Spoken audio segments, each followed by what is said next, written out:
Okay, we are live. Excuse me.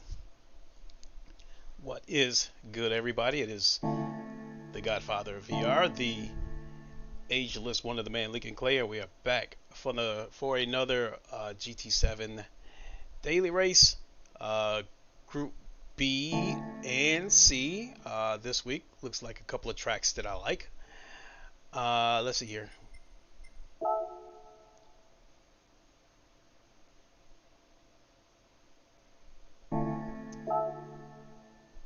So, Daily Race B is at Dragon Trail Seaside, one of my favorite tracks on GT7.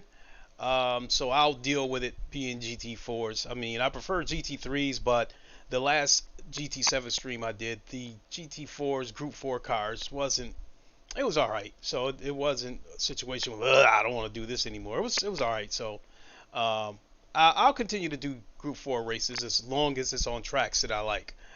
Now the Group 3 race, this is a track that I'm not very good at, and that would be Daytona. A lot of it because the technical part of the track in the inside is flat, so a lot of the curves you don't see them until you come right up on them. I see tracks better that have a change in elevation. So yeah, yeah, it's just a track I don't do very well on, but I still like the track no less. And so, before we get into these daily races, I do want to talk about a couple of things. And so before I went live, I was just going through YouTube, and I came across a video that got my attention. So I want to show you guys something real quick.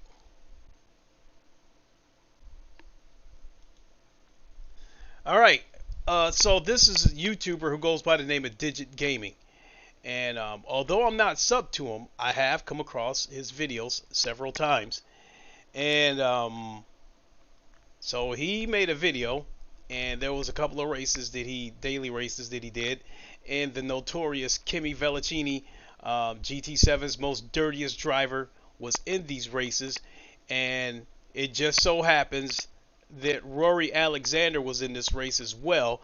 And if you look at this pink car of Kimi Vellicini's, it says Friends Aries, and Aries is the name that Rory goes under on GT7. He goes under the name Aries, and so you can see that Kimi had Friends Aries all over his car, and he was targeting Rory Alexander like never before. I mean, so much to the point where the race that they were in, it was one mandatory pit stop. Kimi was skipping the pit stops just so he could wait on Rory to come out of the pits and then knock him up against the wall. And it was hilarious, but once again, it demonstrates what a joke the penalty system is for GT7. Although I haven't experienced as much dirty driving as I have in the past, it's still there.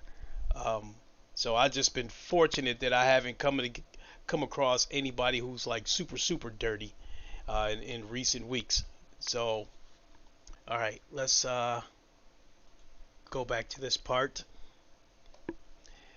and I think we'll do the Dragon Trails first because those are shorter races. I think I can do a couple of those. Select from the garage. And yeah, got to do the racing cars. Oh yeah, we got to hurry up so we can get in there and set some laps.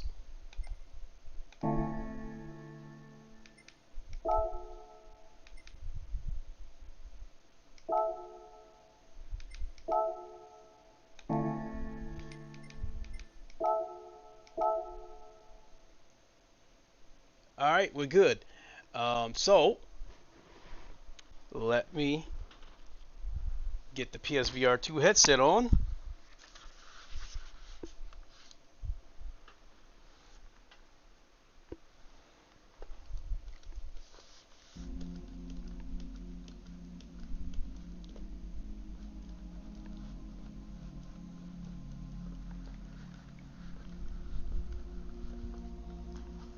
Oh, you know what? Well, let me go ahead and get the headset on, and then we can quick talk about the other topic.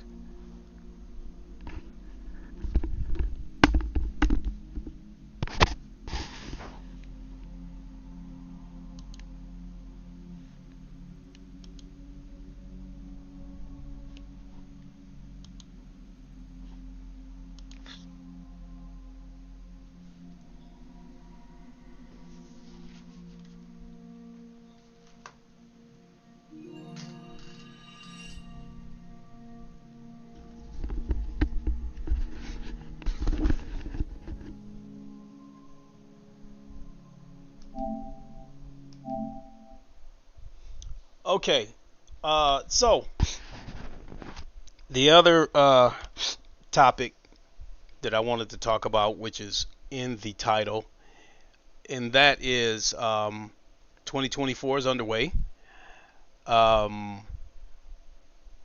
It seems that Sony is continuing the trend of a lot of silence, radio silent, and not really keeping us in the loop of the roadmap, PSVR 2 in particular. I mean, a lot of people have expressed their concern that Sony hasn't revealed any kind of roadmap. And so, I mean, like, other than Wolverine coming up, whenever that's supposed to happen, Sony has not directly given us a roadmap. I mean, it's funny that we ended up having to find out through a hack with Insomniac getting hacked and their Marvel plans being revealed. But as far as PSVR 2 goes, I was thinking that maybe we would start receiving some news by now if there's any kind of major games coming up, because now that Resident Evil 4 Remake is out of the way, and since they targeted the VR mode for RE4 Remake, to me that was a clear sign that they were looking for Resident Evil 4 Remake VR mode to be a system seller. And I don't know. I don't really think it was, because a statistic came out that less than 1% of people that played Resident Evil Remake played the VR mode. So that's very telling. And but even before the silence that we're getting from Sony, I was already concerned during 2023 that we didn't get any more racing titles in VR on PSVR 2. I already knew that a set of Corsa Competizione, I already knew that wasn't going to happen, because I've said that in numerous streams, that the developer directly answered my question, and his exact words were, too many resources, the console's not strong enough. I believe him, because it takes a pretty beefy PC just to make the game look tolerable on PC. I mean, I had to build a PC with a 4090 with an i9-12900K, and still needed the help of the OpenXR toolkit in order to get the visuals that I wanted, in order to get a razor sharp picture and a smooth frame rate. I mean, when I was using the 3080 as my main computer, I had to make a lot of compromises in order to get ACC in a tolerable state. So coming back over here to PSVR 2, yes, I do believe the developers of ACC, that would be Kunos, that ACC will not get VR support on PSVR 2. Well, what about the other games? We've already had 2 games release on PS5 this year, and I'm speaking of WRC and F123. I think both of those games, I think Codemaster might develop both of them. I know Codemasters develops F123. I think they developed WRC, but I know that both of them are published by EA, and there was no mention of PSVR 2 support. I think as far as this year's goes, I think the only game that I know of, racing game, that might be coming to PS5 would be a Assetto Corsa 2. Now, I do believe that if it's possible, they will put VR support on PSVR 2. So, if that game does not get VR support, I think it's going to come down to one or two things. My original belief that the console is underpowered for very demanding games in VR, or Sony won't let them do it. And when I've said before that the PS5 is underpowered relative to VR, I mean the super demanding games, like for instance, like a Microsoft Flight Simulator. Even if they were to let that game come over to PS5, it would not get VR support in my opinion, because the console just would not have enough power to run that game and make it look good. I mean, as it stands, when people were, when the 3090 Ti was the strongest GPU you could buy, people were still struggling to run that game. Like at 4K, people couldn't even break 60 frames per second with it. They were getting like 4K, 40 frames per second. And it wasn't until the next gen cards, the 4000 cards, like the 4090, it wasn't until that card came along with the frame regeneration, or DLSS3, that they were able to break 60 frames per second with Microsoft Flight Simulator. So I know good and well, I think even the reprojection that I'm not a big fan of on PSVR 2 would even help. I think the game would look absolutely atrocious. Could they get it on there, and would it run? Yeah, but I don't think it would run good, and I don't think it would look good. And so I think that would be the case with Assetto Corsa Competizione.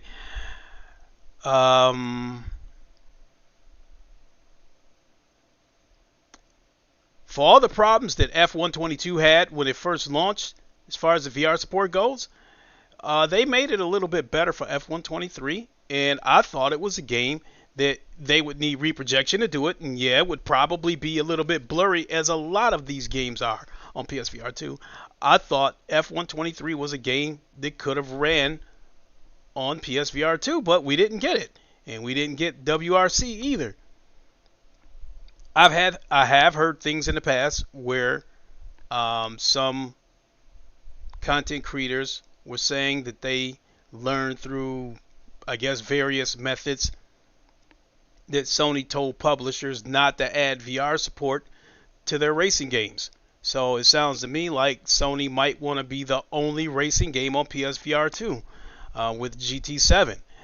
And as much as I wouldn't like it, I guess I could kind of understand that, because if you look at the situation with Firewall Ultra, for those of you who follow VR super hard, they have closed their doors.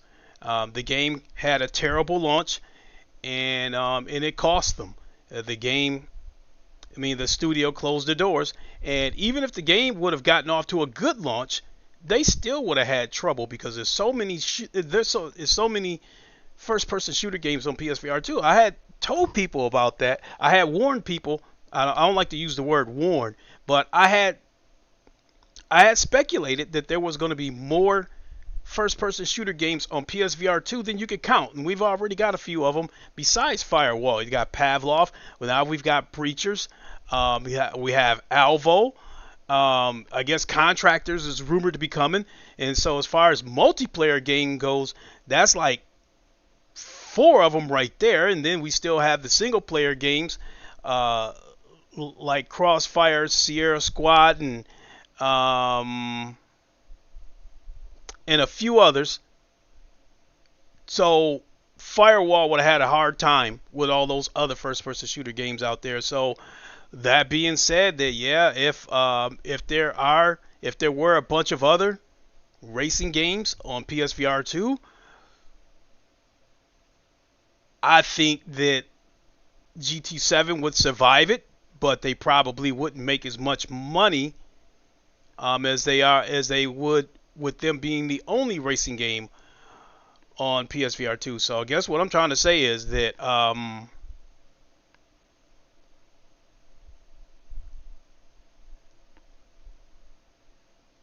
I think Assetto Corsa 2 is going to be the game to watch out for. Assuming that it comes to console day and date. I wouldn't be surprised if it comes to PC first in early access, because Sony don't really do that early access shit. But I think that's going to be the game to watch out for. I think if Assetto Corsa 2 comes to PS5 and it does not have VR support, I will once again try to reach out to the developer or try to catch them during one of their community streams and ask them if Assetto Corsa 2 will get VR support, and see what they say. So, but my friend Ham did make he made a point when we first started talking about this. He made a suggestion that maybe these devs got their development kits late and wouldn't be able to launch a game in time for 2023. So I said, okay, fair enough. I said, well, let's wait and see what happens during 2024. So if we don't get any racing games announced this year for PSVR 2, that is going to be very telling. So if we get absolutely no announcements, then I'm willing to believe that, yeah, maybe Sony wants to be the only racing game on PSVR 2. But if we only get one or two racing games that come to PSVR 2, then maybe my theory might hold true that the console's not strong enough for the more demanding games. I don't know. We'll just have to see. So, all right, just in time. I didn't even qualify, so I guess we're gonna be doing some of this last to first shit. So, and it's already warm in here, so let me turn on the air.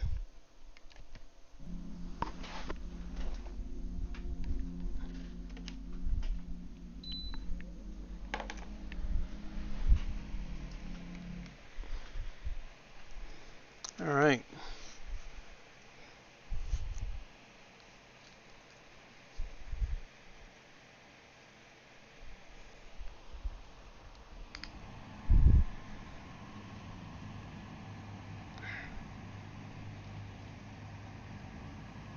So I guess this race, I guess you could call it practice.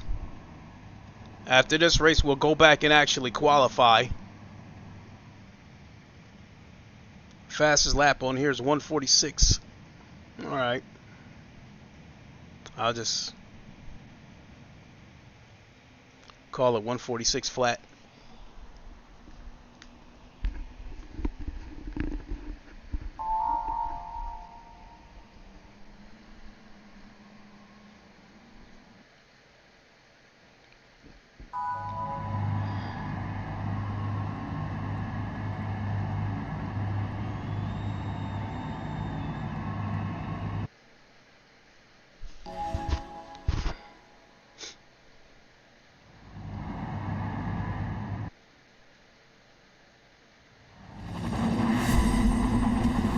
Alright.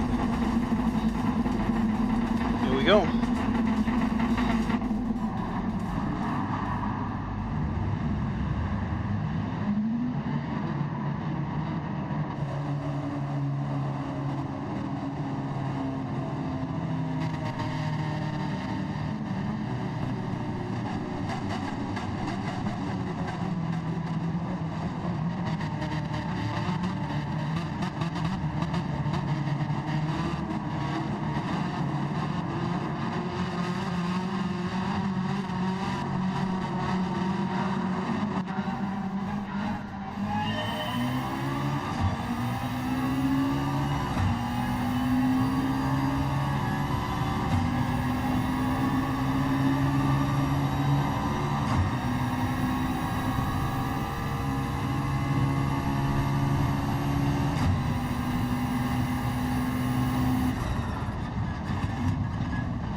Oh, really?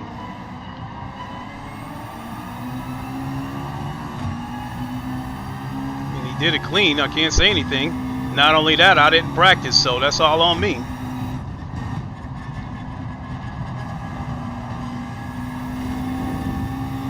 Oh, no.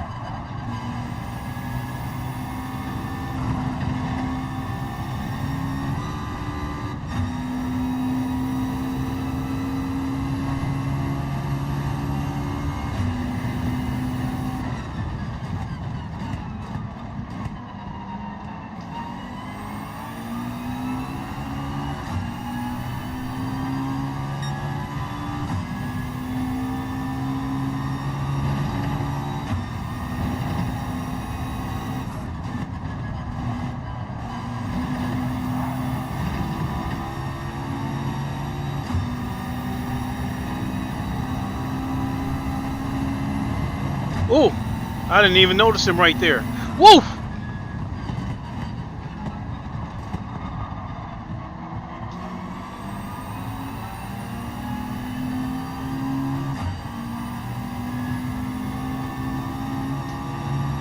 Might as well get behind him and see if I can slipstream him, though.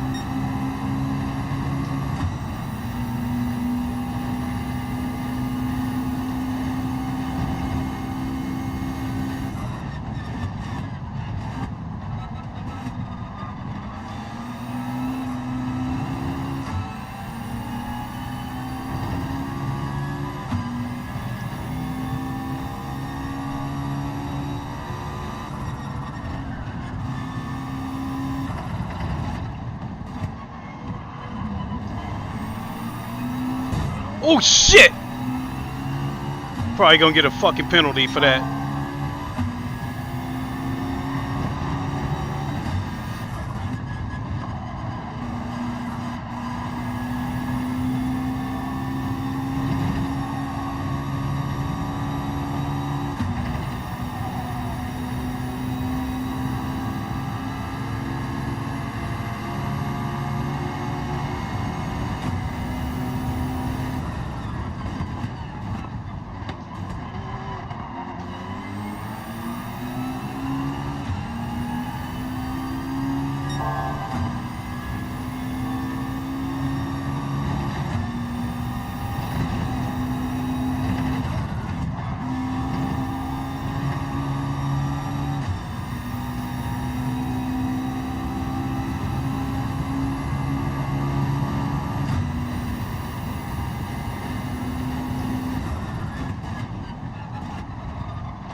I made a mistake.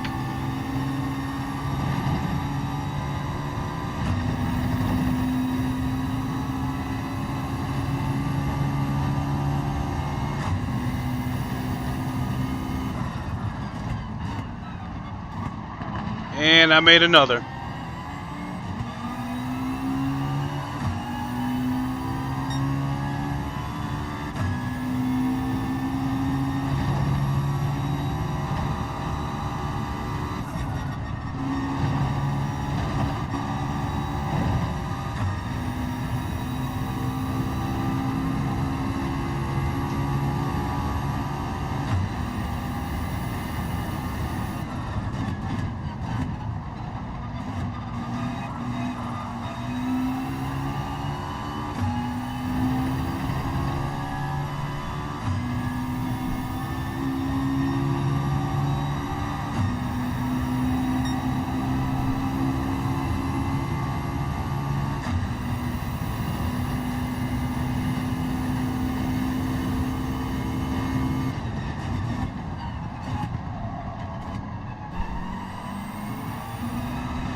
Great Tantrum said, I notice, FPS shooters, puzzles, rouges, RPGs, horror, zombie games are plenty but only one good racing game.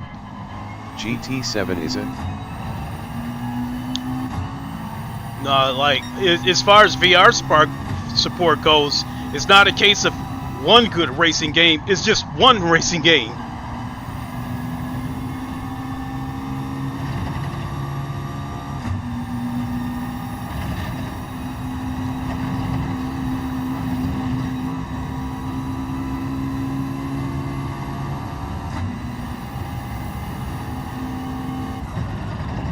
Oh shit, shit, shit, shit! Hit the brakes way too late.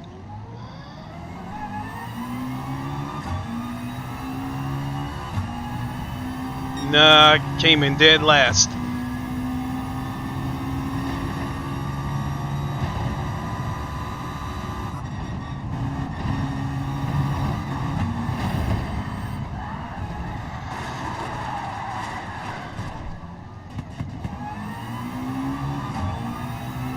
Oh well.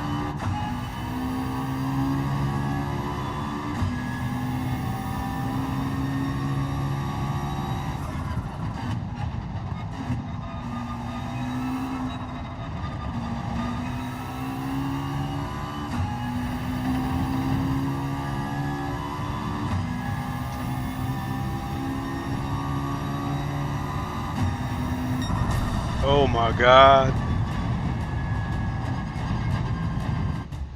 That bad finish could knock me back down to a Great C Tantrum class. said, oh, we have Galaxy carts. LOL. I guess 2 racing games. Yeah, but my question is will we get any more racing sims? And by that I mean like the next Formula One game, like F124. Will we see that? A set of Corsa 2. I think that's a game that's supposed to come to PS. It's supposed to come out this year on both PC and console. If we get anything like a Need for Speed type game, would that get VR support? I don't understand how Grid Legends got support on the Quest, but not on PSVR 2. Great Tantrum said, no ACC, no F1, no WRC, nothing. Well, I already knew that ACC wasn't coming because I had said that so many times that the developer had directly answered my question when I asked them if ACC would get support on PSVR 2, and he responded by saying that he said too many resources, the console's not strong enough. Great Tantrum said, and I thought PS5 and PSVR 2 will be good enough for PC VR quality racers.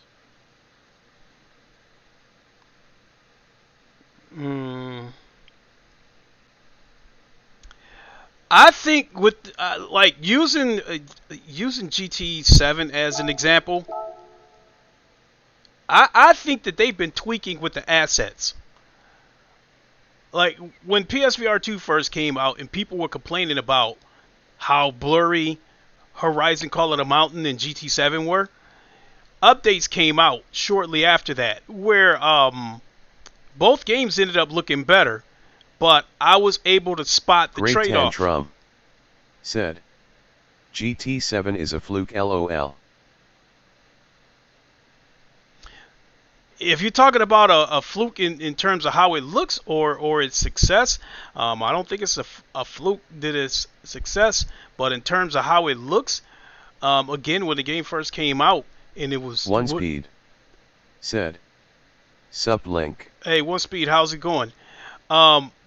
When GT7 first got VR support, it looked like a blurry mess, and an update came out and the game looked much better, but the trade-off was I had noticed pop-ins, that there was more, the pop-ins was more prevalent when the cars got further away, I noticed that like the endorsement stickers, like the Goodyear and Firestone stickers and stuff that was on the cars, they disappeared.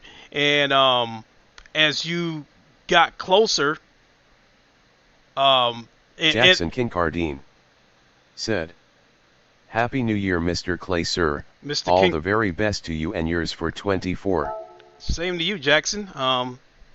Happy New Year. Hope your 2024 is off to a good start. Guess we can get a few laps in. So yeah, like using this for an example, I don't know what it is, but I mean, I do see the pop-ins. I do notice some pop-ins. Looking at that barrier over to my left, I noticed how it was changing colors. I see how it gets darker as I get closer. So yeah, there's definitely some pop-in. So what I've been trying to say is that I think they've been moving assets around. I think they maybe they've taken some details out of a tree in order to free up resources to give us a more clear picture. Because although the pop-ins are more prevalent, what I'm looking at right now is probably the best that I've ever seen on PSVR 2. I mean, it looks good enough now that even the reprojection isn't that much of a distraction.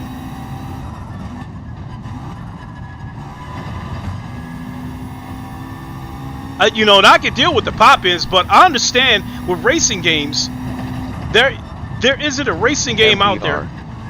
Said, "Yo Lincoln, Happy New Year." Happy New Year, Ham. GT7 is the only PS5 racing game built from ground up for VR.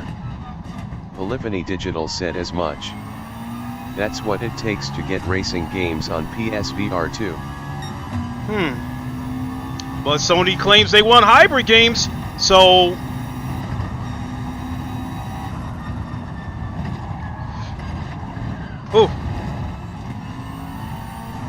but I still find that puzzling that a game like Grid Legends came to the Quest but couldn't come to PSVR 2. If that game can run on the Quest, there ain't no reason the game shouldn't be able to run on PSVR 2. So I find that very puzzling. But yeah, coming back to the visuals of what I'm looking at right now, this is the best that I've seen GT7 look. And sure, the trade-off is that the pop-ins, like I'm seeing the grass and stuff like that pop up in front of me. I can live with that. And I say that because, there isn't a racing game out there right now that doesn't have pop-ins in it. Just about every racing game that I play has pop-ins in it, especially if it has VR support, because that's where the pop-ins is like rears its head the most. And I would probably say a case can be made that out of all the racing games. Trump said, "I still find it funny, maybe hypocritical that Codemasters won't release VR racing on PS5 yet Quest 2 has Grid Legends. Ha ha ha." You know what? FDR said, "You could make a hybrid Pac-Man, no problem. Racing games are demanding with physics, etc." And that's why I was trying to, and that was one of the reasons why I had made the case that I think that PS5 might be underpowered for some of the more demanding games. And I was saying earlier that a game like Microsoft Flight Simulator with VR support would never come, it would look like absolute dog shit.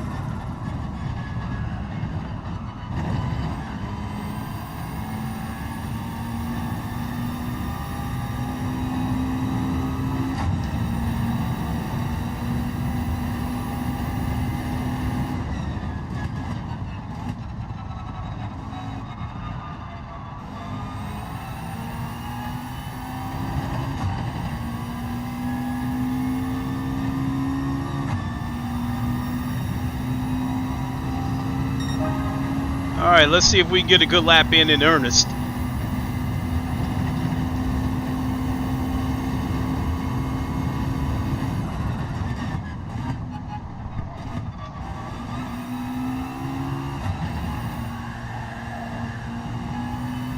Oof. Great Tantrum said, I know the game looks potato, but at least I can play it in VR, said nobody. Yeah. Jackson Kincardine said, ACC has ridiculous pop-in on flat screen mode regardless of PC hardware. Oh yeah. Unreal is to blame for that. Which Kunos had already said that the Unreal Engine being generic lacked a lot of features, and that was one of the reasons why the VR optimization wasn't that good. So for Assetto Corsa 2, they are building that game with their own engine. The reason why they went with Unreal for Assetto Corsa and Assetto Corsa Competizione, I guess the guy Stefano, who wrote the code for Assetto Corsa, wrote that code by himself. So he requested a more commercial engine so he could, so he could get more work done faster. So they went with Unreal. And this is coming from Marco Massaruto himself when he did an interview with Traxion GG.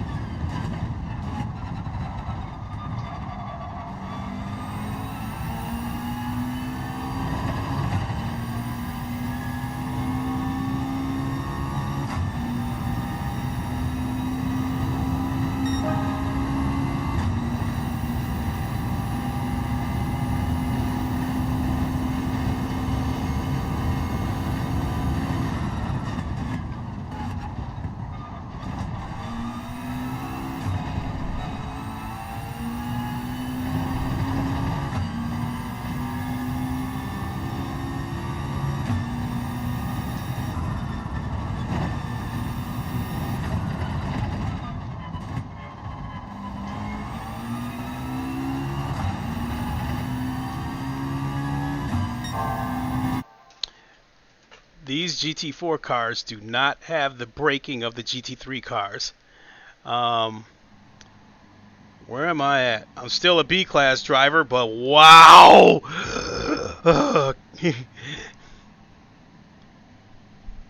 Qualified 12th. Great Tantrum said, Codemasters uses UE4 for WRC23. You can see it is not optimized. But they wanted to use it because they can build extremely long courses.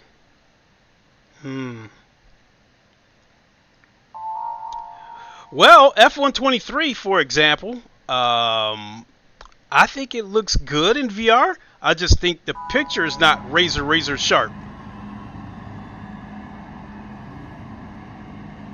But it really looks good. It really looks good in VR. I really feel like I'm in a Formula One race that's being televised by Sky Sports. And now that I got this Formula One wheel sitting in the cockpit of a Formula One car, it feels so natural.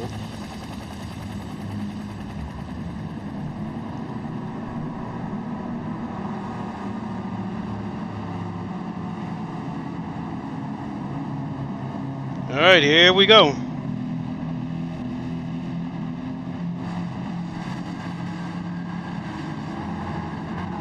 Great Tantrum said, F123 still uses their Codemasters Ego engine. It's not UE. Oh, okay.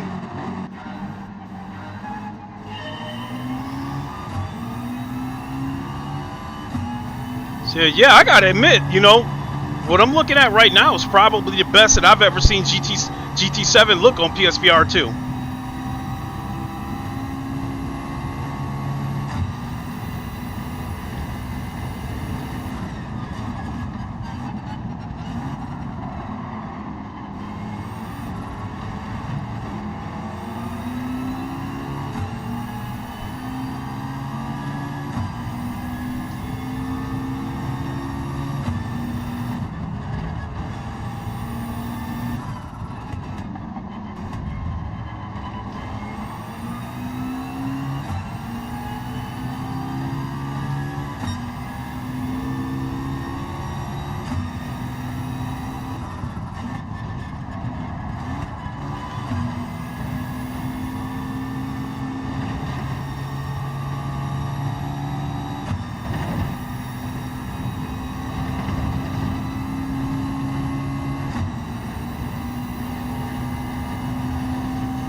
shit! Great Tantrum said, what does hertz rate mean when they talk about racing? ACC has 400 hertz. Other car games use 1000 hertz or more. I think they're talking about the refresh rate of the wheelbases. So, like for instance, I think on ACC, the refresh rate is on PS5. I think the refresh rate is 400, and that's on the PS5. And I think it used to be 60 or some shit like that on PS4. So yeah, when they talk about hertz, I think they're talking about the refresh rate of wheelbases.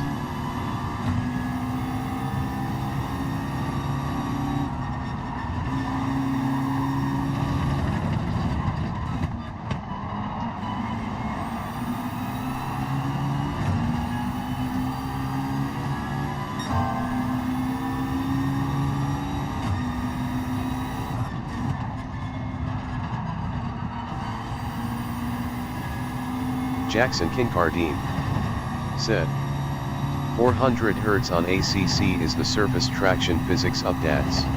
Okay.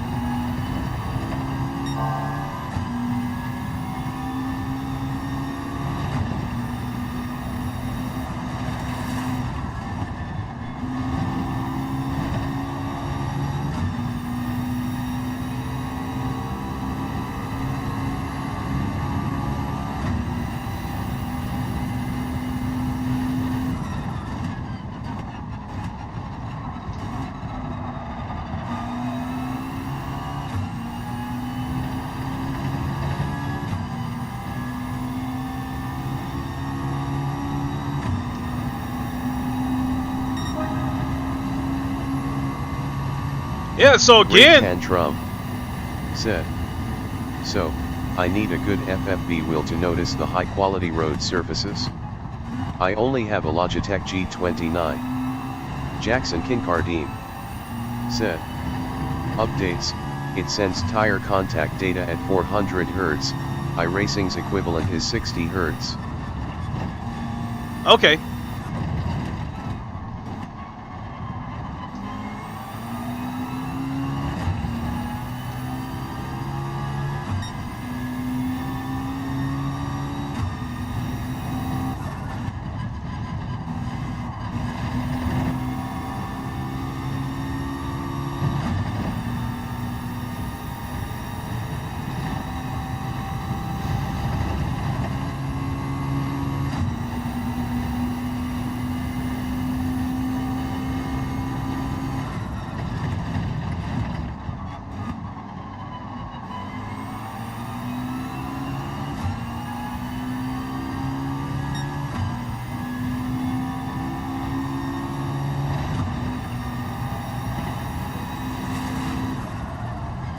Fuck!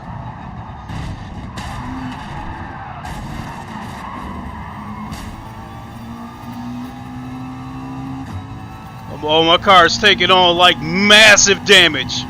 Jackson Kincardine said, G29 is okay on ACC, that's what I had before upgrading to DD. I was using a Thrustmaster T150 when that started out.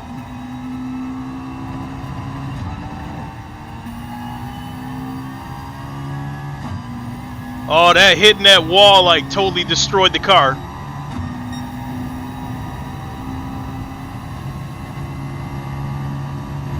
I just saw some assets disappear on that Lambo in front of me, but I'm okay with that.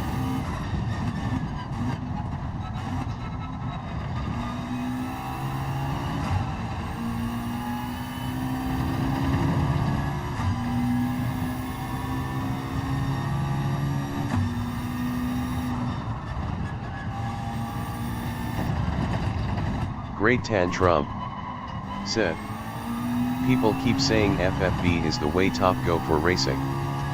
But nobody talks about haptic feedback. I know Logitech G Pro will also has haptic feedback as well as direct drive FFV.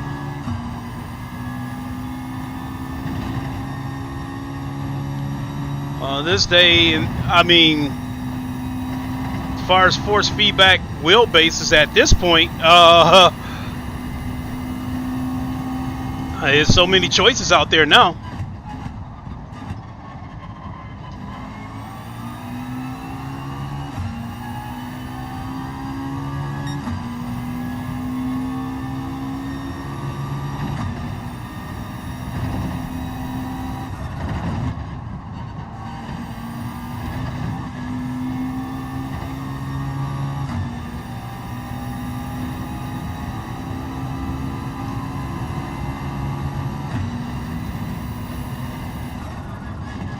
Great Tantrum said, if I upgrade I may get Logitech G Pro. I know GT7 supports it. Well, nothing wrong with that.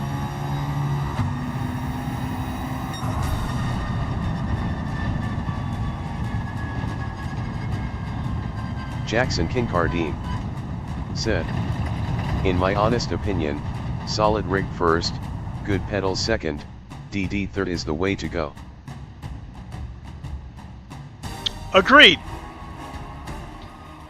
Great Tantrum said, the Logitech G Pro is expensive but it has all the support. PC, Xbox, and PlayStation. Well, I think they price accordingly because, you know, everybody who makes their wheelbase compatible with PlayStation, I think they got to pay a licensing fee for it.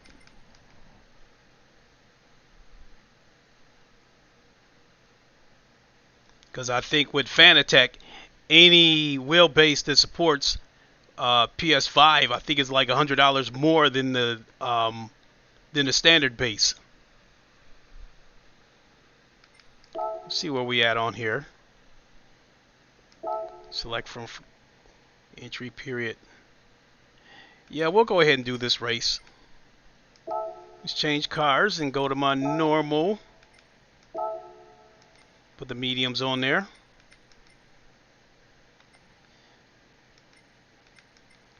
Get a few laps in over here. This is a track I'm not very good at, and a lot of it has to do with the inside of the track being flat.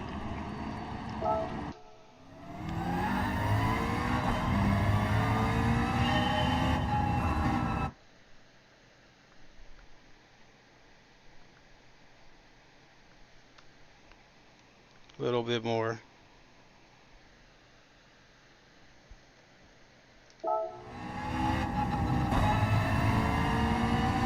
Now this part I don't like.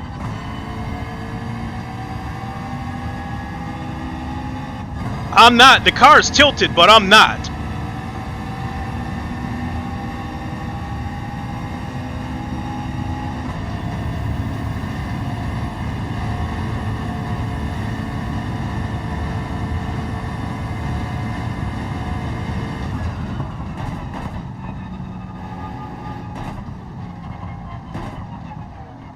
That corner is harder than it looks.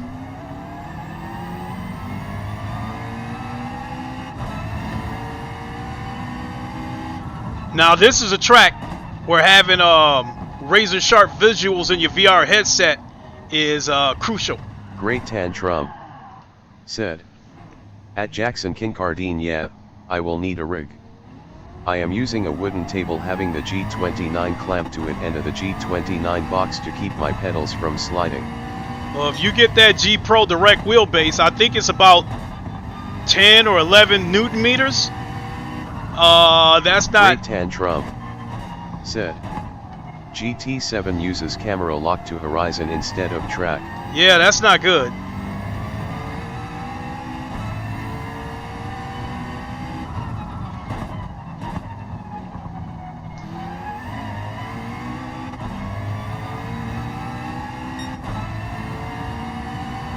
So yeah, you can see I'm sitting straight, but the car's tilted. It feels weird. It doesn't feel immersive until now.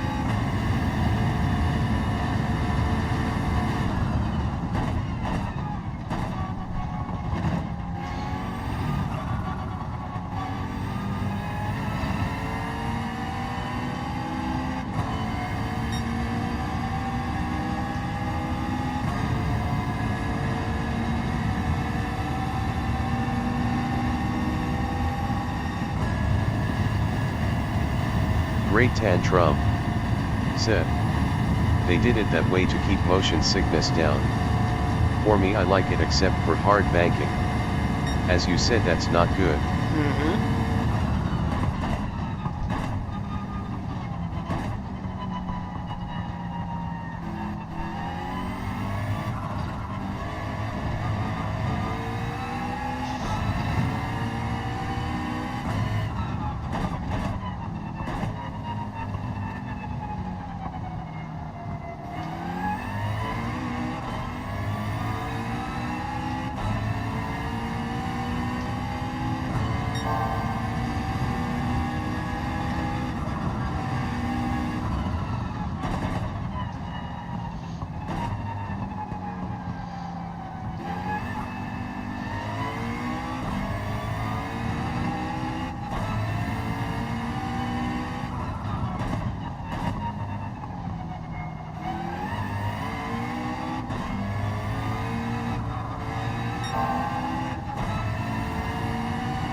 After I finish this lap out, I think I can go ahead and back out and register.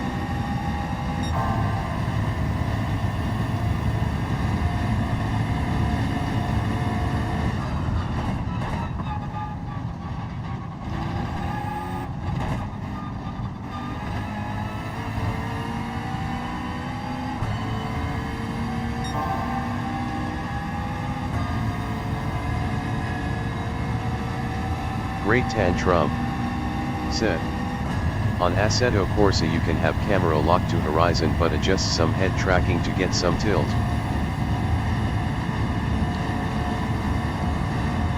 Yeah, I've done that on the Assetto Corsa. I locked it to the horizon and it doesn't, you know, it seems a lot better than this.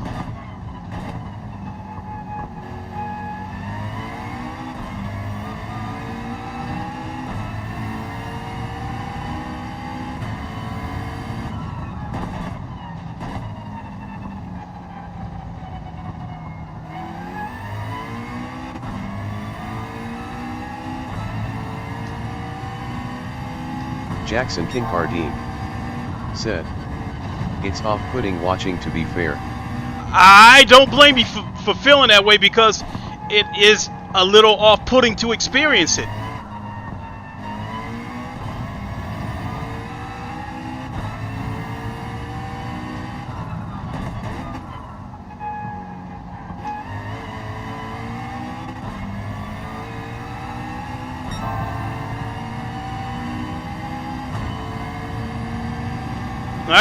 I gotta bend down so I can see underneath the windshield. Great Tantrum said, here on GT7 you only have chicken neck setting. LOL.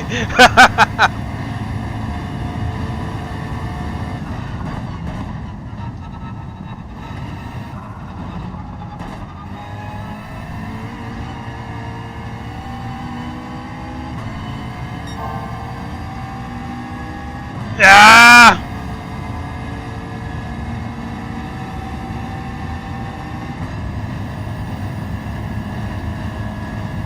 And here comes the penalty area.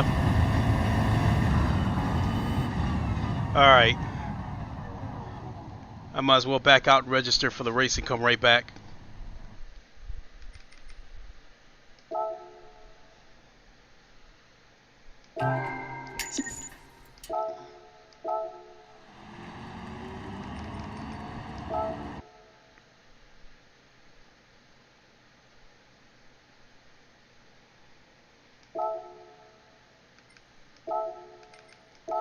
That's another thing I can't stand about this. is that it won't save the last set of tires that you had on the car.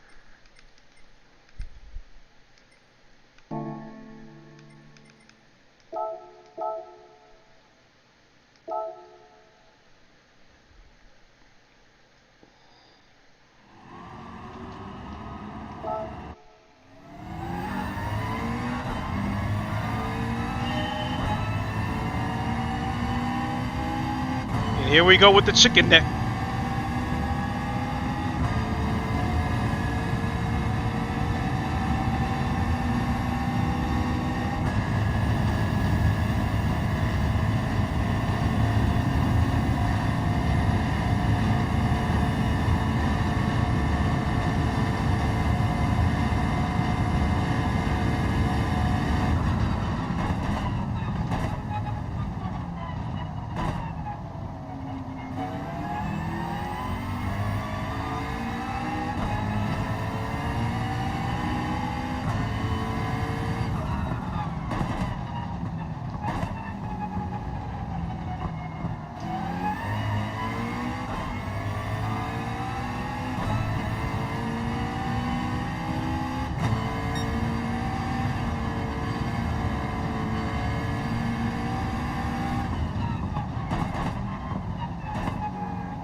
Oh, look at all that pop in.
Great Tantrum said, "To be honest, I almost don't feel like I should buy a PSVR 2.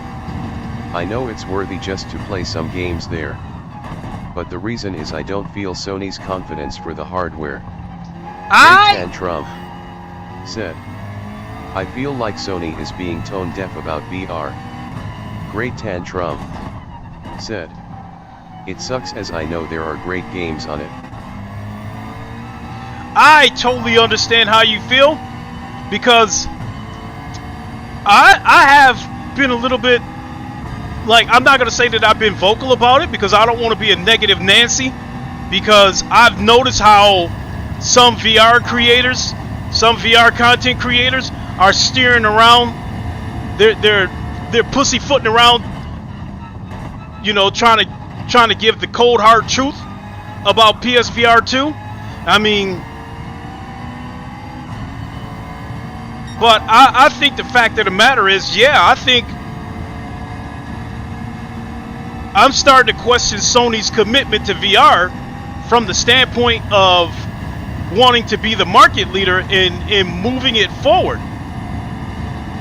PSVR 2 now is starting to look like a device just to make sure that Sony has all the bases covered, because now it's like they're coming out with so much hardware.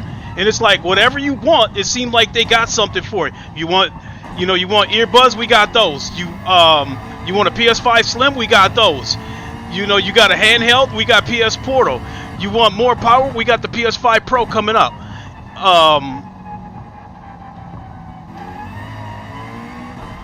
So yeah, I mean, they're starting to look like a company that's just trying to cover all the bases and instead of trying to move VR forward.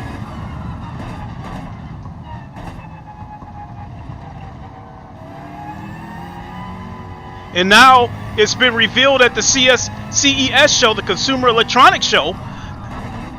They just revealed a headset that's for business and enterprise use. And it looks like an old ass Vive headset, and I guess it's using the XR2 Plus Gen 2 chip, and so it sounds to me like this is going to be a... Trump said, "We lost First Contact Entertainment. I think there are some layoff from Perp Games, and some other crap going on." Well, even if First Contact Entertainment had to shut down, I had said it at the beginning of the stream, they were still going to have their work cut out for them because there's so many first-person shooter games out there. And I think that when it comes to first-person shooter games on PSVR 2, I think the biggest threats out there are Pavlov, Breachers, and Alvo.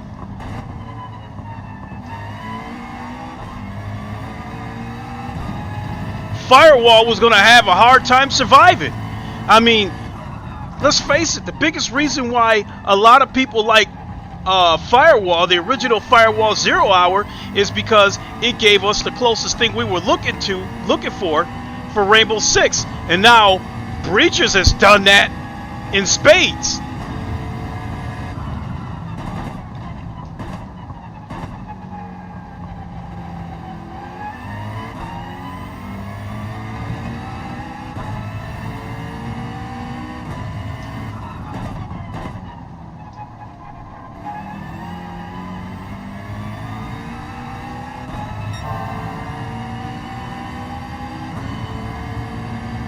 Great Tantrum said, "Firewall went down because it played like a TV game instead of a VR game." I can agree with that, but yeah, but it still had an uphill, it still had an uphill climb ahead of it because of so many other games out there.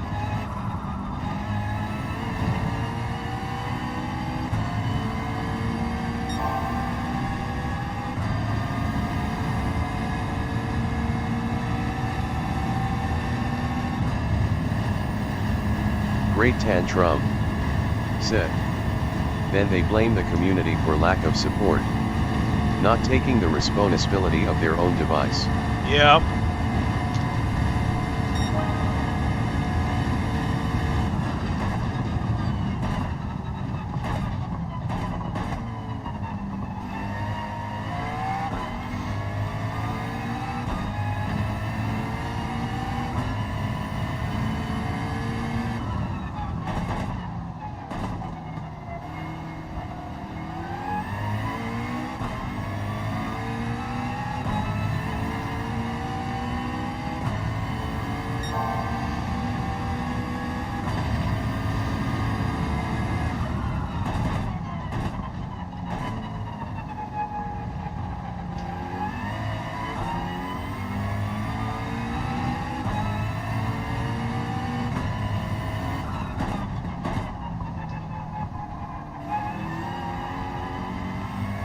Great Tantrum said, "FCE was tone deaf.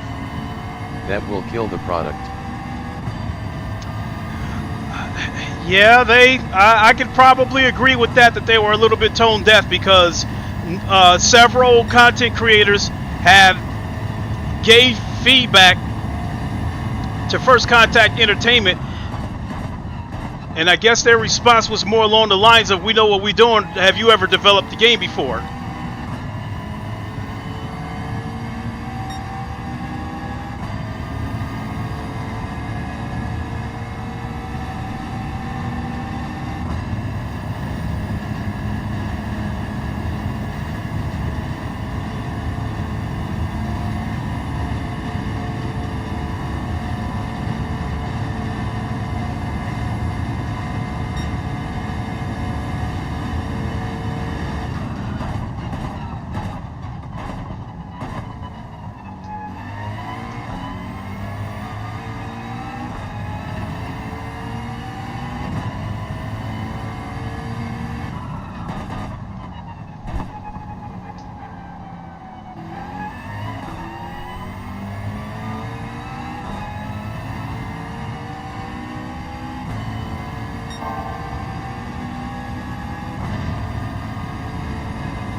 Great Tantrum said.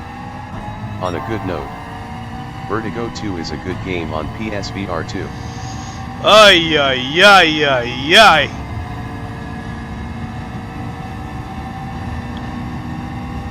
People have given that game so much praise.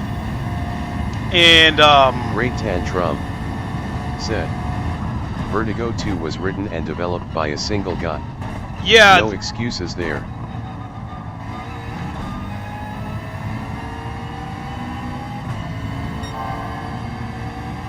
I got hit with a fucking penalty. I was on my way to turning in my best lap too. Well, I wouldn't have finished this lap anyway. It's over. Vertigo 2. People talked so much about this game. It's best looking game since Half-Life Alyx, yada yada yada. I understand the guy from Valve developed this game by himself, you know, and the demo was available on Steam. And I played it for about half hour. And visually, the game had vibrant colors. You know, and I was playing this on my Quest Pro, so it had a very sharp picture. And vibrant colors. And I would say, as far as graphic goes, it almost like, it kind of looked like No Man's Sky to me, you know, in the beginning. And I could not understand what's supposed to make this game so hot, because the few minutes that I played it, for no sensible reason, I had aliens and other life forms just slowly coming at me like zombies, and I'm having to shoot them. No explanation.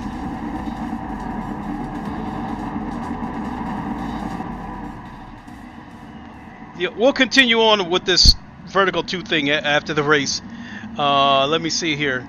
You know what? I didn't even stop to see if there was a mandatory pit stop, but I guess I'm going to treat it like it is.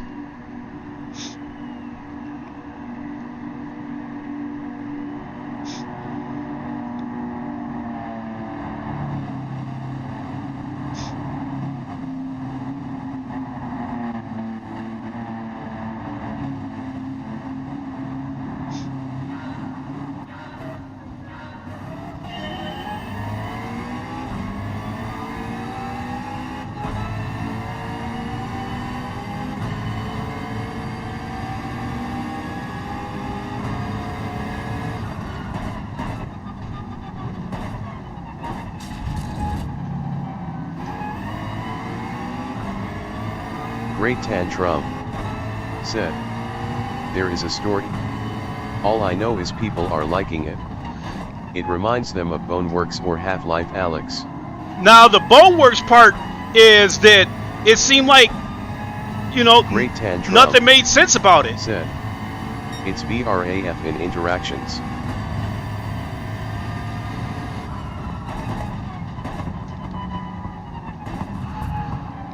Come on, dude.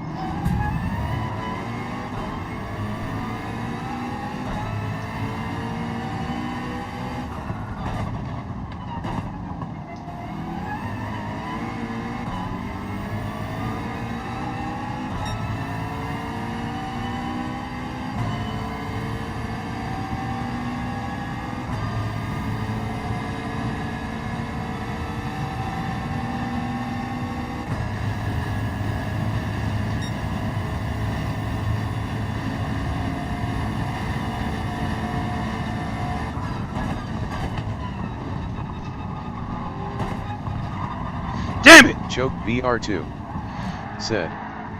What's up, Clay? How's it going?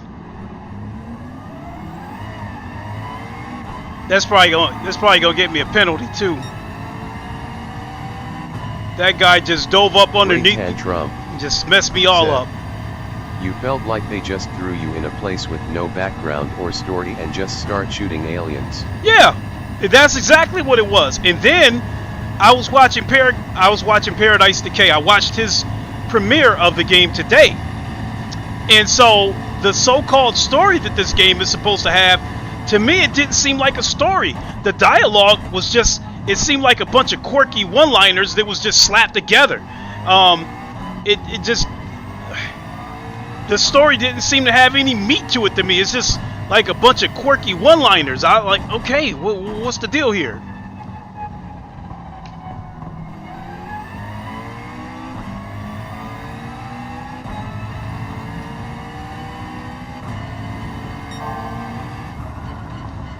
You know, it's like, hey, you better go activate the nuclear reactor. Careful, you don't want your face to get burnt off. You know, it's like, what the fuck kind of storyline is this? It only took about 10 minutes of watching that shit for me to shut it off.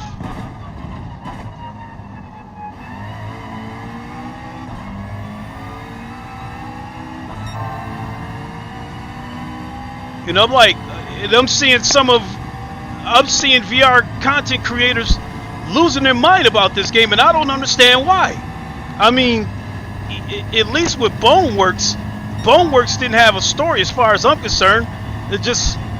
It was just the physics of the game. You know, at the time, the physics was shit that I had never seen before in VR.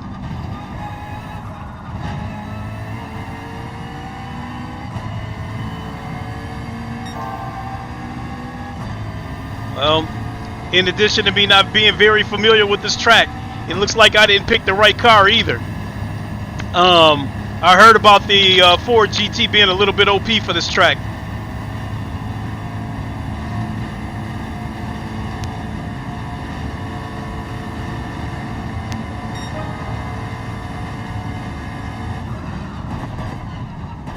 Great Tantrum said. Some said it is like High on Life in VR. That's a big order.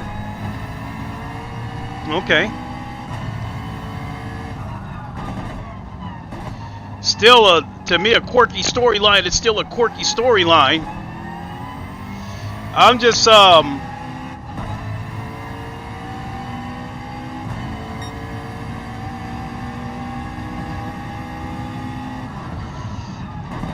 you know, when you see the trailer for those Japanese anime games, and it never tells you what the story is about with the game. All you get is like all these action poses and a bunch of one-liners. You know, somebody doing some kind of karate pose, and they're like, "Yeah, you can't stop me. I'm ready for a fight. Let's go." You know, it's like, that's what Vertical 2 felt like to me listening to that story.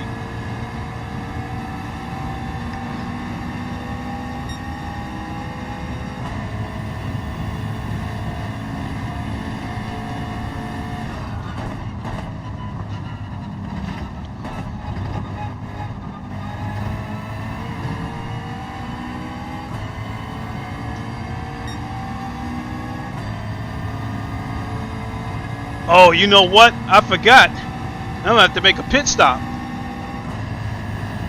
I forgot this is a 10-lap race. I was expecting 4 or 5.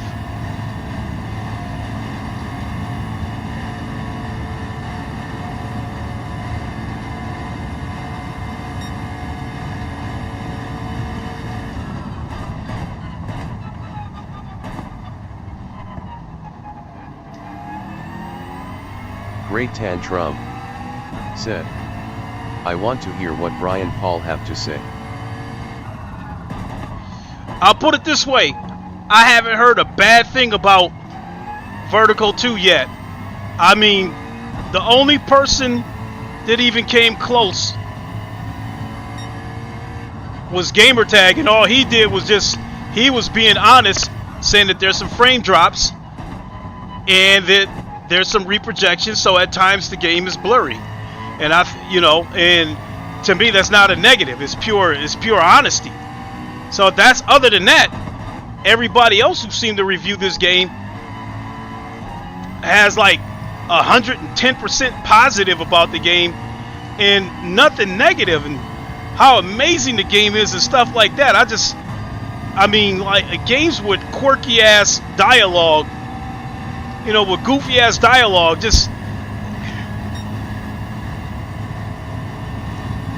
I mean, the dialogue was so cheesy and so corny. I felt like I was watching that Rick and Morty game, that Rick and Morty VR game. You know, a game like that, I expect goofy one-liners.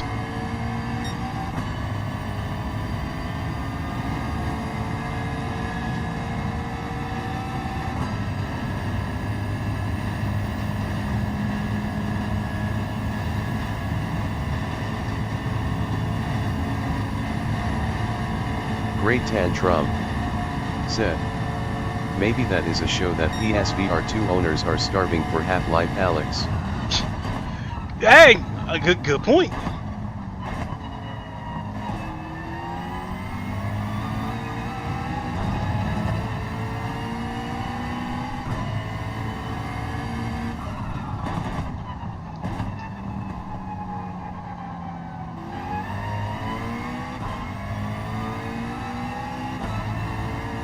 Excellent point.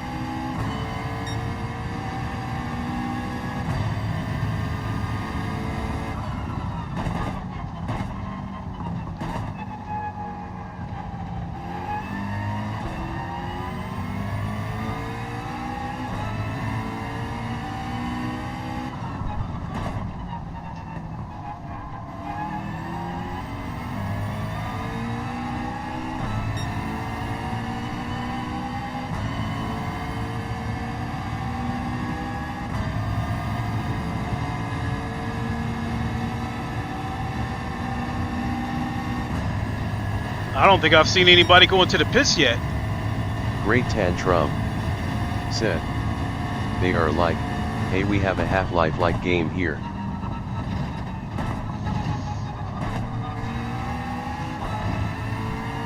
I would agree.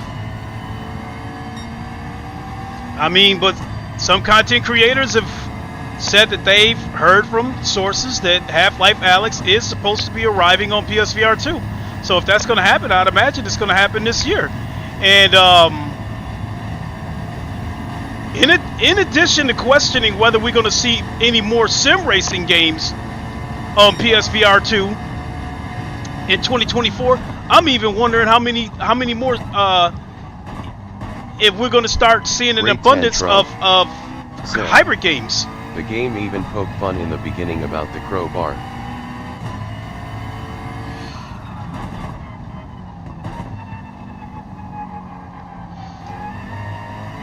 I've never played the first Vertigo, so like any like Easter egg type jokes or inside jokes or anything like that within the game, I wouldn't know about it.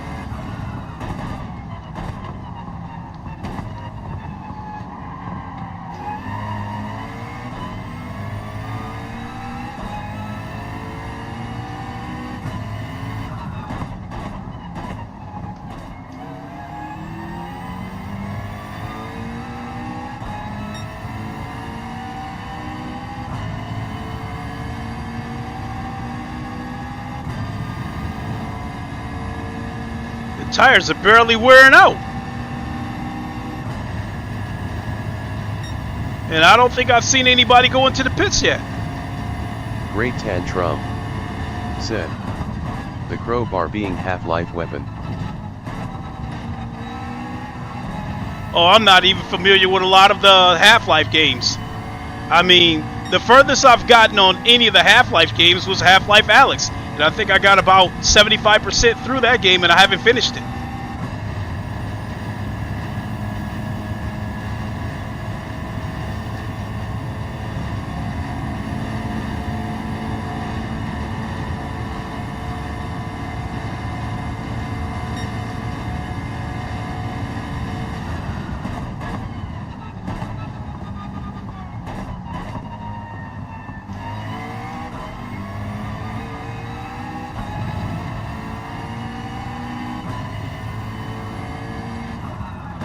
Yeah, I just seen a car come out of the, looks like he just came out of the pits.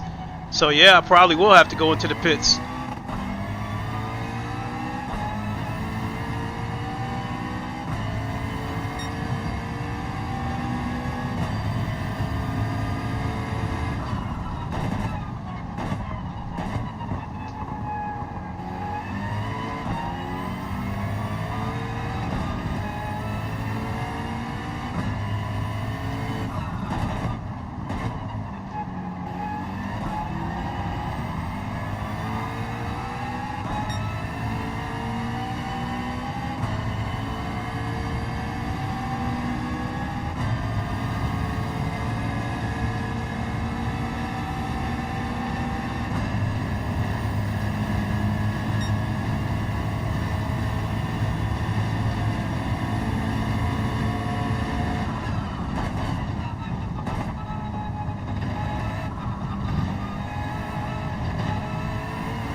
Great tantrum.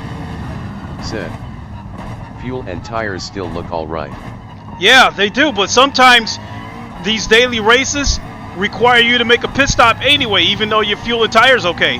And I didn't look to see whether there was a mandatory pit stop or not, so I guess I'm just going to roll the dice and not go.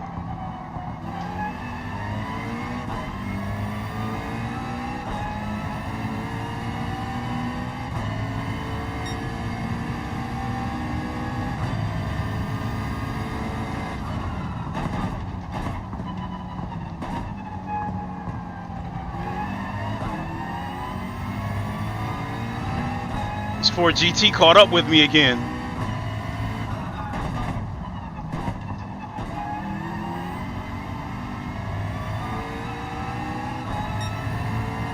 And I'd imagine that car got longer legs than me, so he's probably gonna catch me on this bank.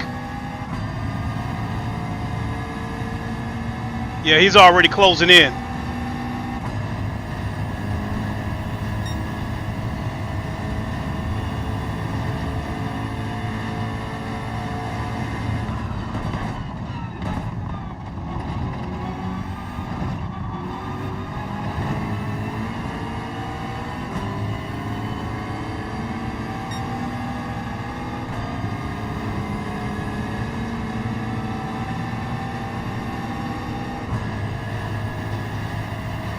I'm in his slipstream and he's still pulling away.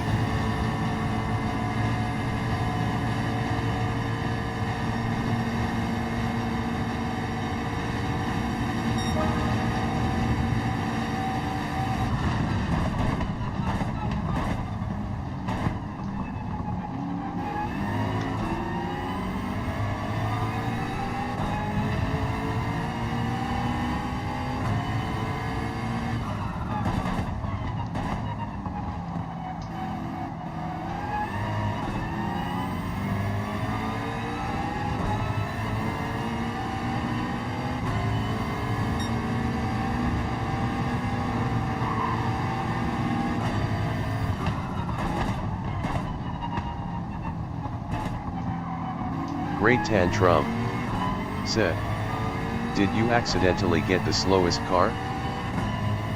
Not really. This car handles pretty good. It just don't have long legs. I meant to drive this car, but I've never used it on this track before. And I'm one of those people that favors a car that has good handling instead of a car that has long legs. But it looks like I paid the price for it because I'm dead last.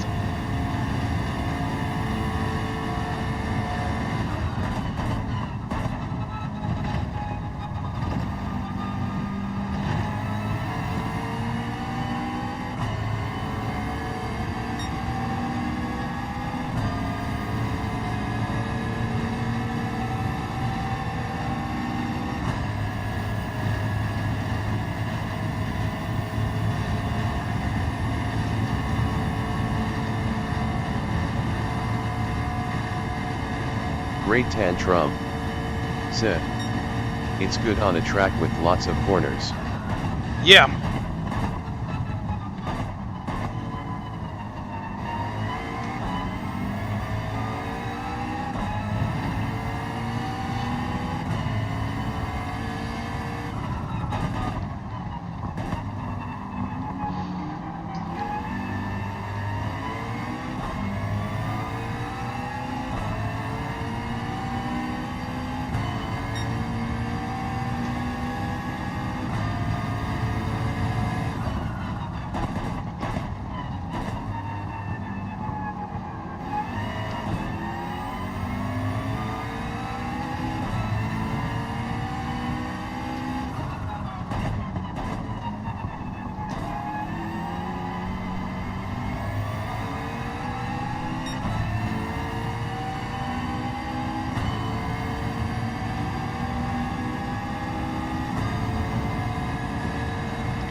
Well, let's see if I get hit with any kind of penalty.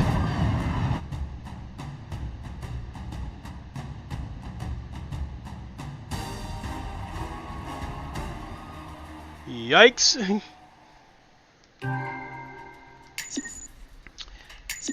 I'll go back and do 1 or 2 more races at Dragon Tail, because yeah, I can see where the car tilting on the banks is a little bit off-putting. I mean, you can see how the car is tilting like this, and I'm having to lean this way so I can get a clear view out of the windshield.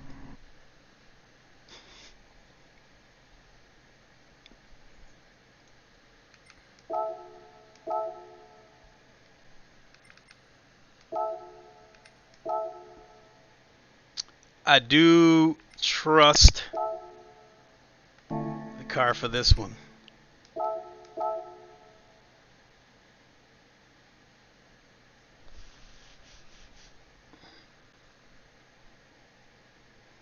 Come on, get me in there.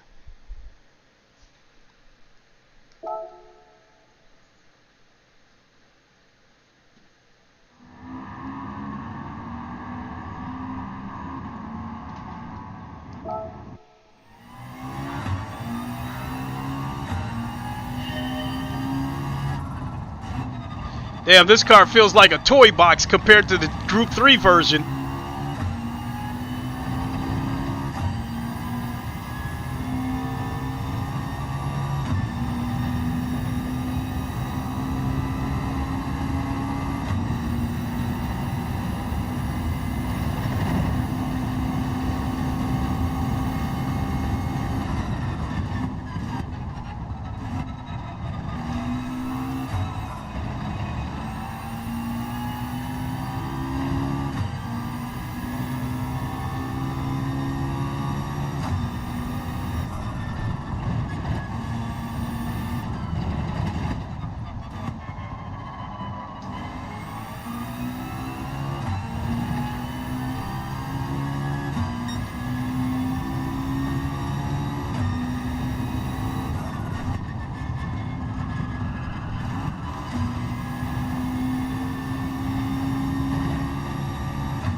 Ah! That little slide hurt.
Oh shit.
Oh shit, my ghost is closing in.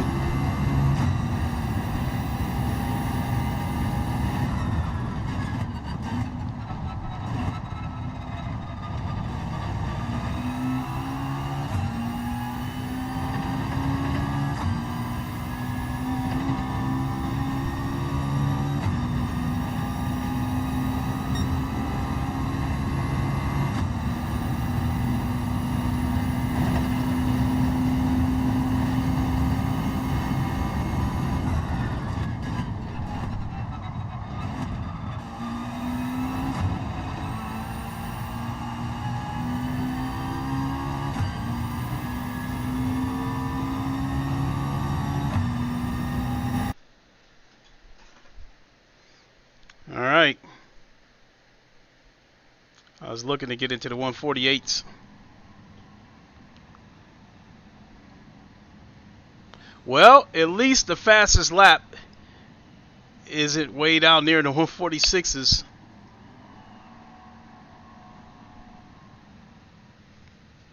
So if I can get into the 148s, I give myself a fair chance to get into the top half.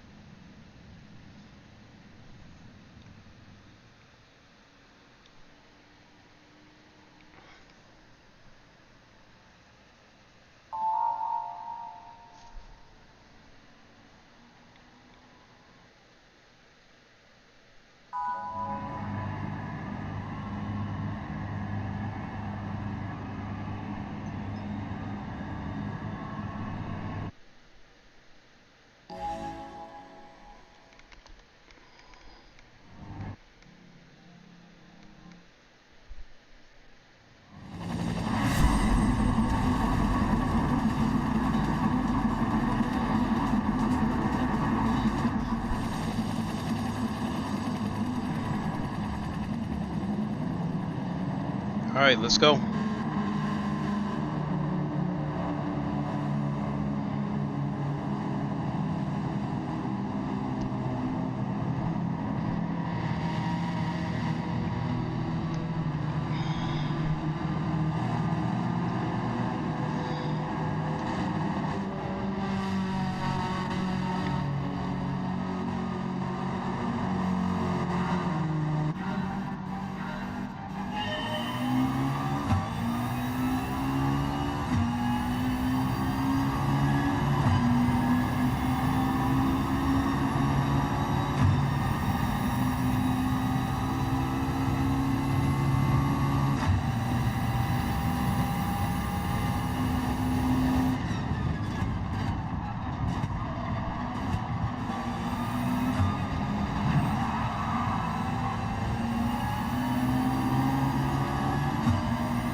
Damn, some other cars closing in.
I hope I don't get a penalty for hitting that wall.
Like that overtake?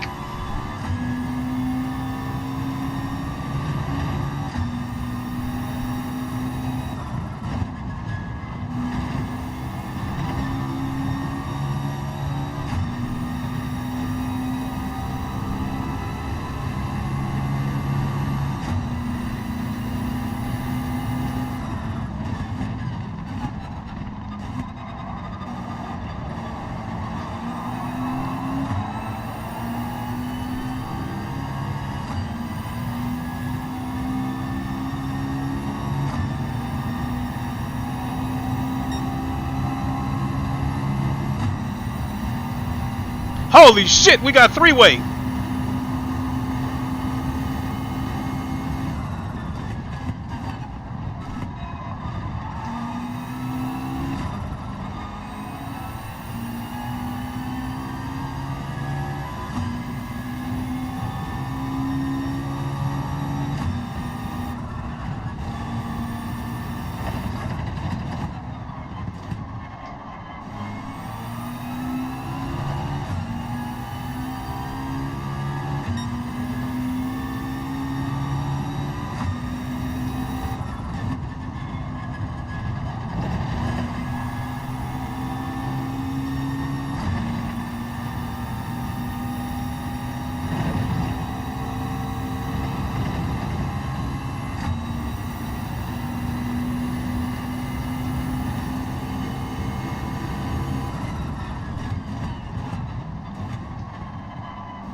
that race went well enough that I think I'll do one more.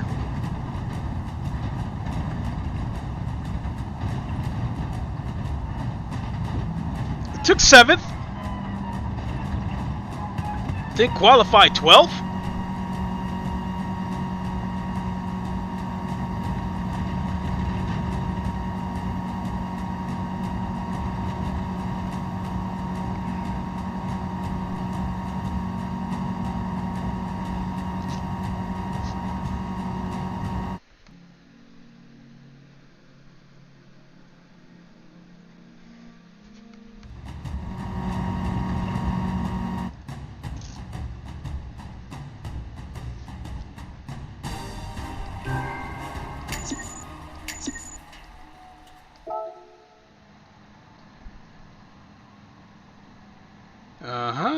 Yeah.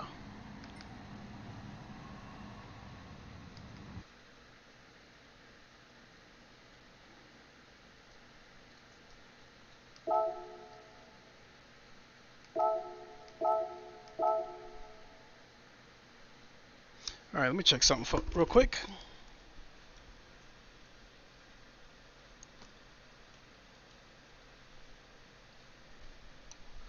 All right, yeah, we'll do one more.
This lap's over. I'm just waiting for the car to repair. You can see the right bumper. You can see the front bumper and the right tire flashing. Once they stop flashing and the car is repaired, then there we go.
We'll park it right here, and I'm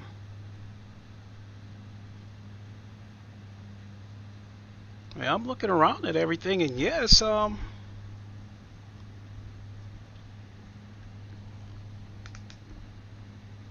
I like what I'm seeing. It's clear. I think this headset definitely needed one of two things. I think it either needed pancake lenses, which I'm sure that was probably a cost-saving move. Not only that, I've heard a couple of people say that the pancake lenses won't work well with an OLED screen for whatever reason. And the HDR and all that kind of stuff, I really don't know. But the headset definitely needs a bigger sweet spot.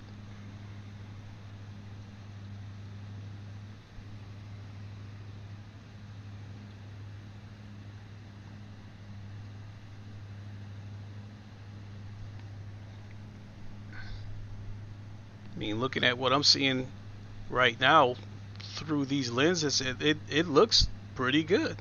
And like I said, I think they did some updates, and I think they tweaked the settings and turned a little bit of this up at the expense of having to turn this down. You know how it goes when you got a PC and you play around with your graphics setting, graphics versus resolution. You focus more on one, you lose the other.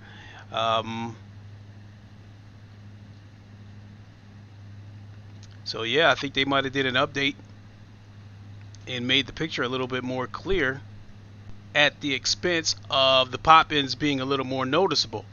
And like I said before, I'm okay with that because the majority of racing games that I play have pop-ins even when you're racing flat screen. You know, and ACC is my favorite sim racing title, and it arguably has the worst pop-in that you'll ever see.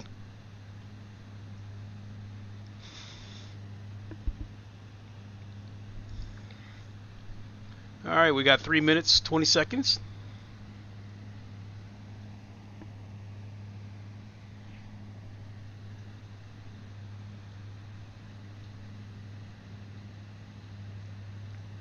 I will say that I think with PSVR 2, when you're sitting inside the car, have to be honest, I think GT7 and Automobilista 2 look the most like I'm sitting inside a real car. I mean, hell, look at that. You can see the reflections right there on the inside of the door. From right there, from the hands moving around. You see my helmet right there? Right there in the dashboard, you could probably see the reflection of my helmet. Right there says Gran Turismo, and my head is turning, and you can see my helmet turning in the reflection of the dashboard. So, you know, hey, pretty good job. Again, the only knock I have sitting inside this car is that this headset does not have pancake lenses. If this headset had pancake lenses, you could probably make a case that GT7 might be the best looking sim racing title in VR, even with the compromises that I've noticed with this game. Right now, I might have to give Automobilista 2. I think that's still the best looking sim racing title in VR. And maybe this is second. I don't know.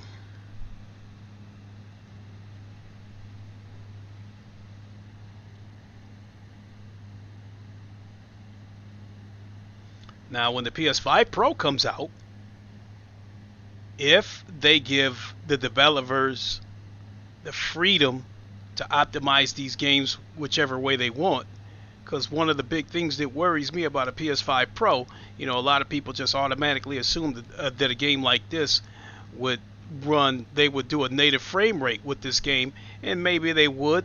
But my big concern is Sony getting in the way and saying that they want parity, that they want the PS5 Pro to run at the same frame rate as the PS5, and that would mean reprojection on the PS5 Pro, which I can tell you this right now, relative to PSVR 2, in my opinion, if they come out with if a PS5 Pro has reprojection, I think PS5 Pro is a waste of money. At least for a VR, I wouldn't buy it. So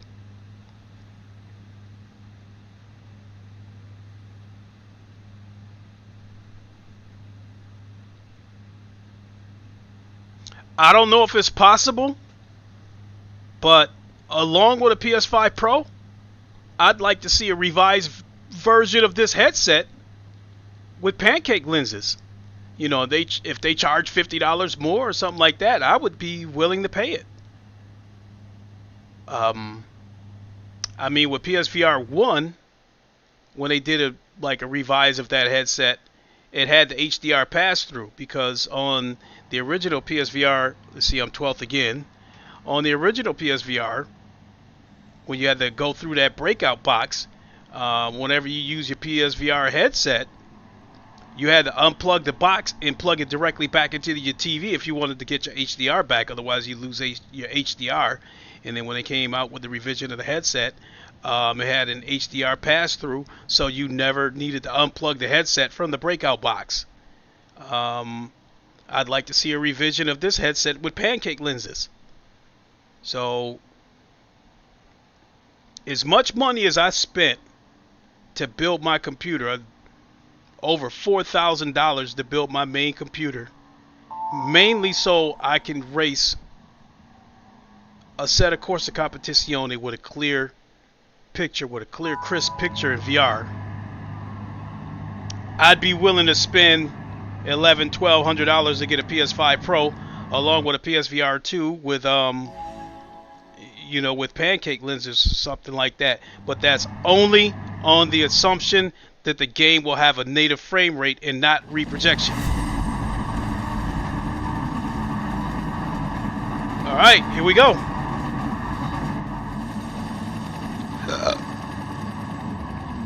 Here we go, here we go, here we go.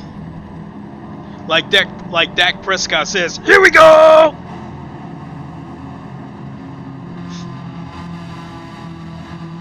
I'm counting on some wrecks, so I'm hoping to finish up at the top half again.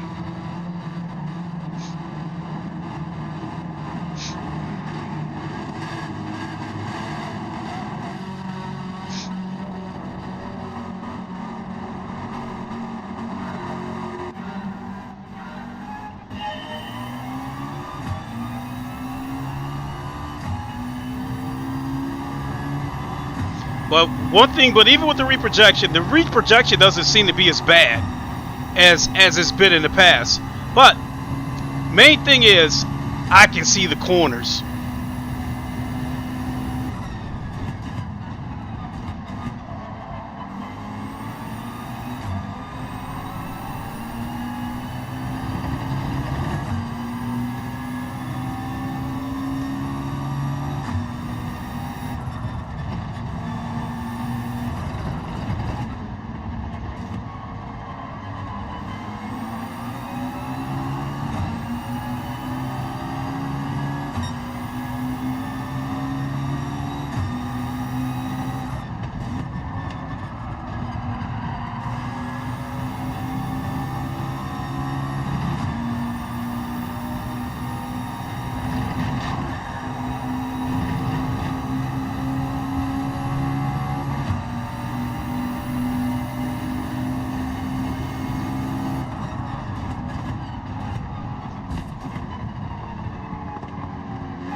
Oh boy.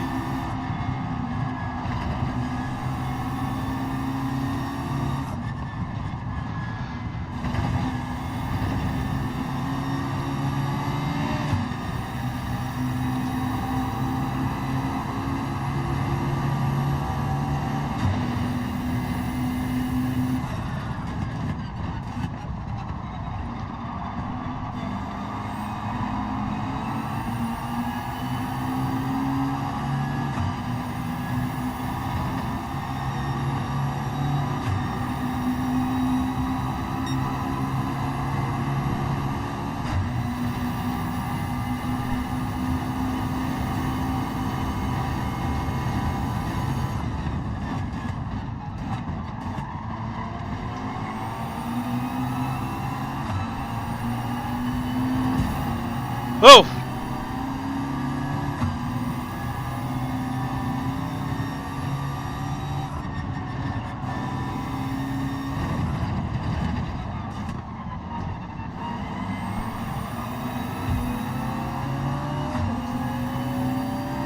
Really?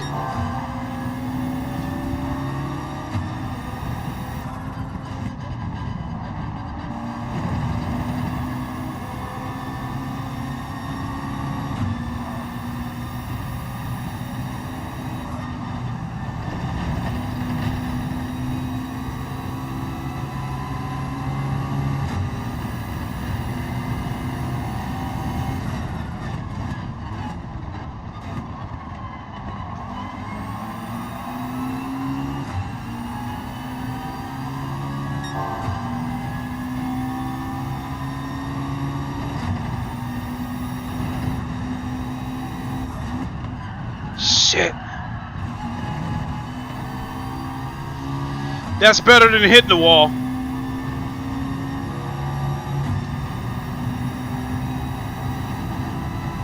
If he gets past me, I'll just find another place to take it back.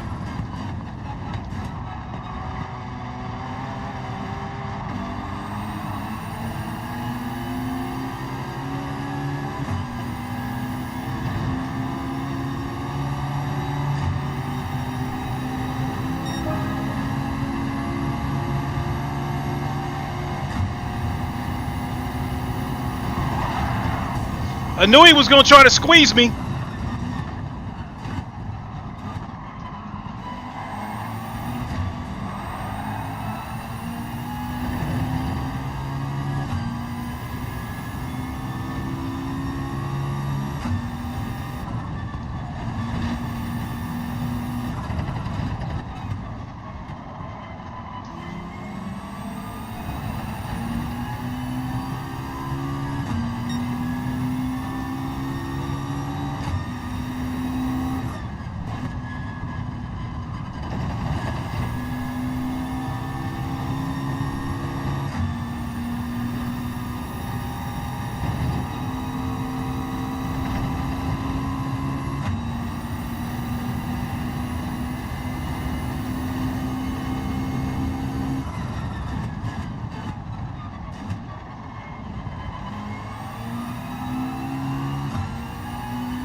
I gotta get through that chicane faster, cause I'm losing a lot of time through that chicane.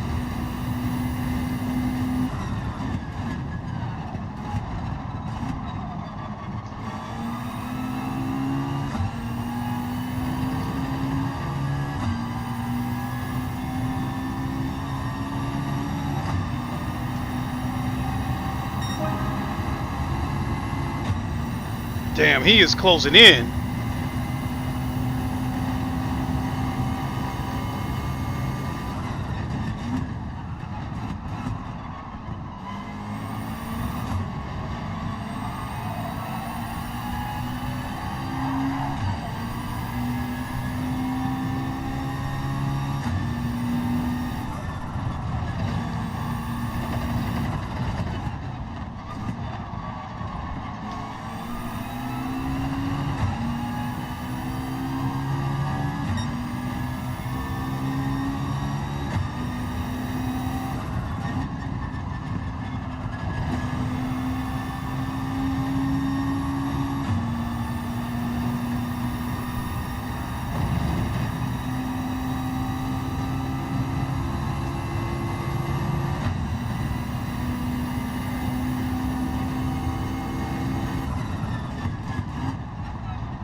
Come on, come on, come on. We gotta take him back.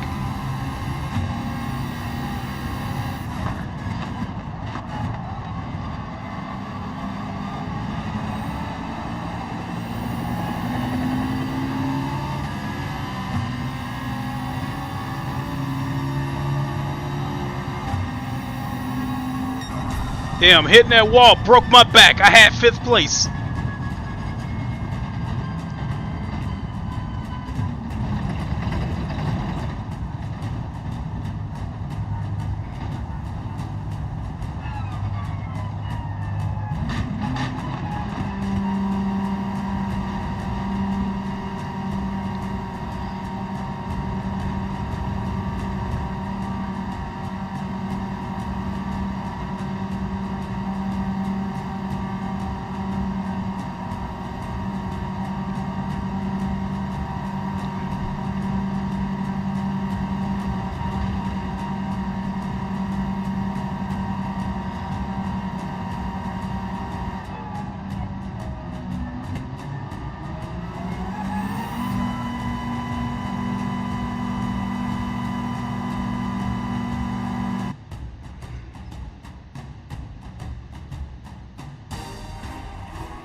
All right.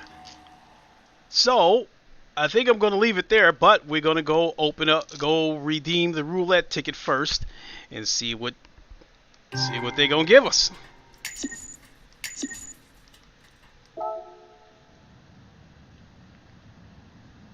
Oh, you know what?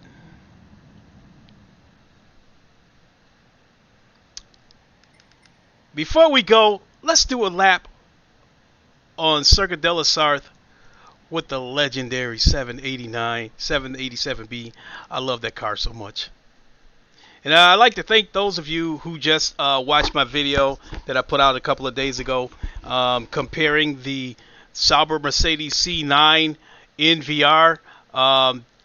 Checked it out on the Assetto Corsa, on the Assetto Corsa mod, along with the graphics mod that adds the lighting reflections, pretty good. GT7 and Automobilista 2. What I didn't know is that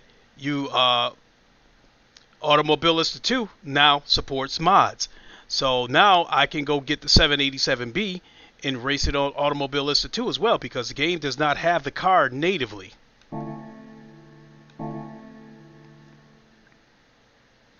So let's do a lap on Circuit de la Sarthe, and then we'll come back and open that ticket.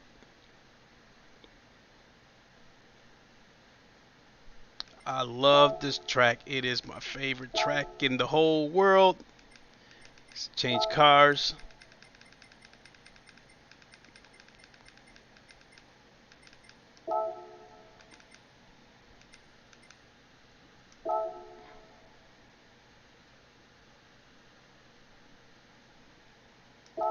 I guess I'll do a race with Sophie.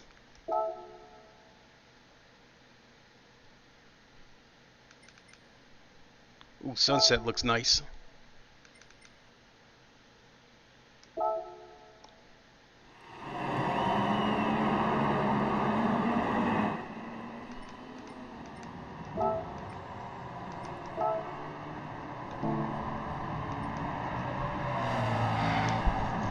All right, let's go.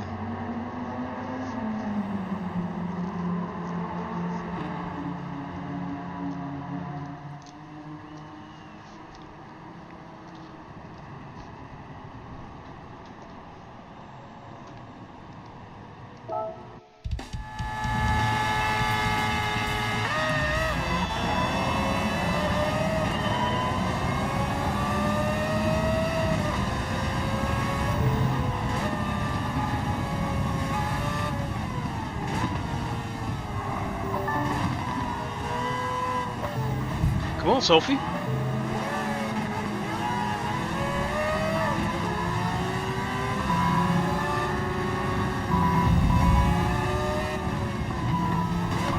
Damn!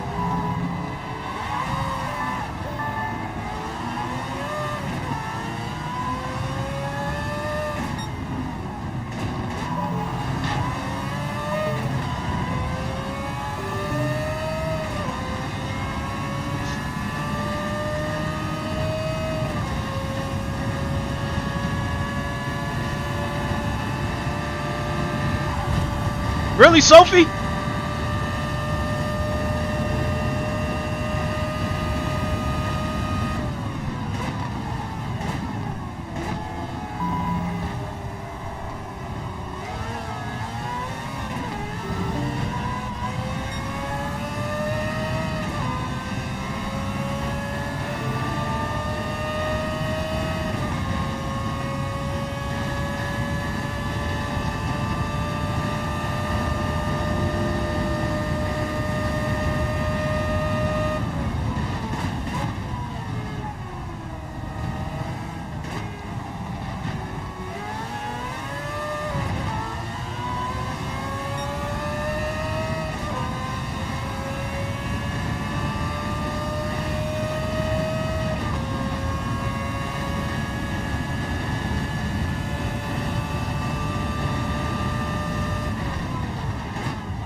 God damn.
Oh, really?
Whew, I ran wide a number of times. If that would have been a daily race, I would have got hit with a bunch of penalties.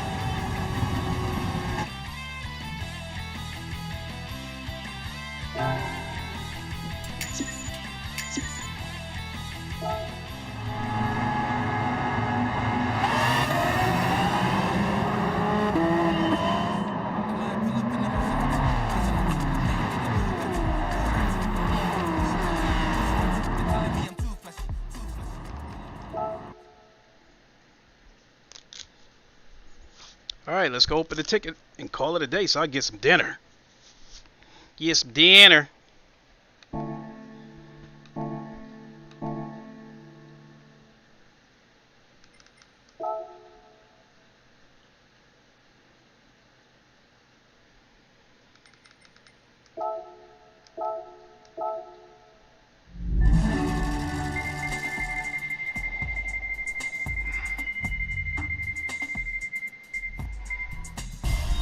More shit I can't use.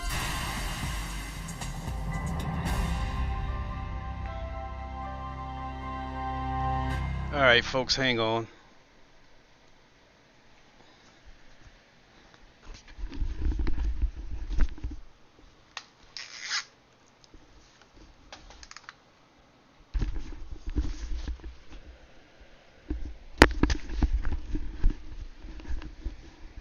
Yeah, that is going to do it for me. Definitely want to thank you all for watching. A lot of fun today. Assetto Corsa Competizione, Low Fuel Motorsports. The daily race this week is at Watkins Glen. Not a track that I consider myself to be good at, but I still like the track. So look for me to do a stream later on this week for Low Fuel Motorsports. And I haven't done Forza in a while. I just wish the game had VR support. Yeah, the game got some issues, but it's not all bad. And I definitely like the way the night races look on that game. The night races are gorgeous. So I don't know. I could possibly do a Forza stream this week also. Not sure, but I think it's safe to say that yeah, I will do a Low Fuel Motorsports ACC stream this week. So thanks for watching. Time to get some dinner. It is 8:15 p.m. Eastern time here. So yeah, that's gonna do it. Want to thank you all for watching. We'll see you on the next stream. Until then, you all know the line. Let's see here. What is this?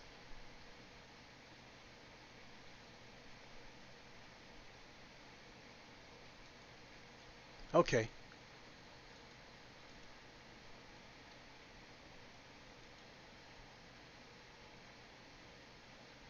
guess we're good. I hope so. Anyway, thanks for watching, everybody. Until then, you all know the line.